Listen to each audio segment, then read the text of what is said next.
રાજ્યમાં હજુ કાળઝાળ ગરમીનો વધશે પ્રકોપ। રાજ્યમાં 2 દિવસ વધશે ગરમીનું પ્રમાણ।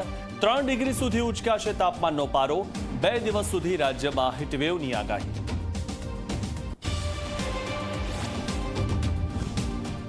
સ્થાનિક સ્વરાજ્યના ચૂંટણી પરિણામને લઈને તડામાર તૈયારીઓ। અમદાવાદ, સુરત સહિતના શહેરોમાં સ્ટ્રોંગ રૂમ પર લગાવાયા ઈવીએમ।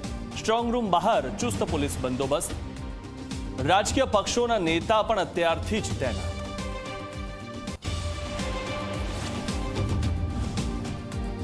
મહેસાણા જિલ્લા ભાજપમાં ચૂંટણી પરિણામ પહેલા એક્શન। જિલ્લા ભાજપ પ્રમુખે 5 આગેવાનોને સસ્પેન્ડ કર્યા।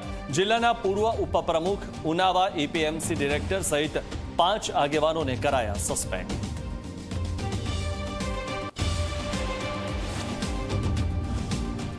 રાજુ કરપડા બાદ આમ આદમી પાર્ટીને વધુ એક ઝટકો। આપના પ્રદેશ મહામંત્રી સાગર રબારીનું રાજીનામું। સોશિયલ મીડિયા પર રાજીનામા અંગે જાણકારી આપી।